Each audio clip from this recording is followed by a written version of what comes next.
সংস্কারের কথা বলতে বলতে একজন নিজের ফ্যাসিবাদী চরিত্রটি স্পষ্ট করবেন জনগণের সামনে, এটা আমরা আগেই আশা করেছিলাম। এই সরকার ফ্যাসিস্টের কথা বলতে বলতে একসময় নিজেই ফ্যাসিস্ট হয়ে যাবে। এই ফ্যাসিস্টের আচরণ কিন্তু আমরা ধরে নিয়েছিলাম যে হবে। দেবপ্রিয় ভট্টাচার্য বলেছেন, যদি ওনার ভাষায় বলি, ক্রিটিক্যালি হতে পারে ওনার ভাষায়, কী সমস্ত আবল তাবল আমাদের বোঝাচ্ছেন এই সরকার। লেখা এরকম, কী সমস্ত আবল তাবল বোঝাচ্ছেন আমাদের এই সরকার। এই দেশে গত 9 মাসে 30 লক্ষ লোক,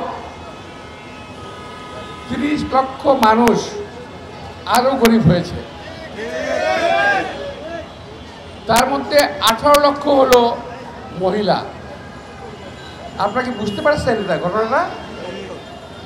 18 লক্ষ মহিলা কীভাবে হলো? এখানে অনেক বিষয় আছে। এই মহিলারা যারা কাজ করতো বাসায় কিংবা অন্যান্য কাজ করতো, তাদেরকে টেনে আনা হয়েছে বিভিন্নভাবে, যে আপনি এই কাজটা করেন অনেক লাভ হবে। আর কোনো মহিলা যদি একবার এই বাটপারদের ব্যাংক থেকে লোন নিয়েছে, সেই মহিলা আর কোনদিন বেরোতে পারে না, শেষ। তো আমি কারণ আমি বলছি না, বুঝে নেবেন। তো ওই লোন নিয়ে, যে মহিলা লোন নিয়েছে, সে আজীবনের জন্য বেকার হয়ে গেছে। যারা গ্রামে গ্রামে আসেন, একটা জিনিস আপনারা জানেন তো বোঝে না, কিস্তি একটা ব্যাপার আছে, কিস্তি। সবাই ভাবে কিস্তি দিতে পারতেছে না, কিস্তি দিতে হবে, পাগল হয়ে যায়। তো ভাই, দেবপ্রিয় ভট্টাচার্য বলেছেন 30 লক্ষ লোক দরিদ্র হয়ে গেছে, তার মধ্যে 18 লক্ষ হলো মহিলা। এটা হলো প্রাথমিক সংস্কারের 9 মাসের একটা চিহ্ন আমরা দেখতে পেলাম। আমরা দেখতে পেলাম সংস্কার করে উনি কী করেছেন, যে 18 লক্ষ মহিলা একবার স্পেশালি গরিব হয়ে গেছে, মোট 30 লক্ষ। এটা কিন্তু বলেছেন দেবপ্রিয় ভট্টাচার্য, এই গভর্নমেন্টের উদ্দেশ্য করে বলেছেন, কী আবর্তন বলেছেন আমাদের, এরকম কথা বলেছেন। তা আমি আমার নিজের কথা কিছু বলছি না আজকে। আর আপনাদের বলবো, দেশ এবং জাতিকে বলবো, যারা আজকে নির্বাচনের বিপক্ষে বলছেন বলেন, অধিকার তো আছেই বলার, আপনাদের বলতেই পারেন।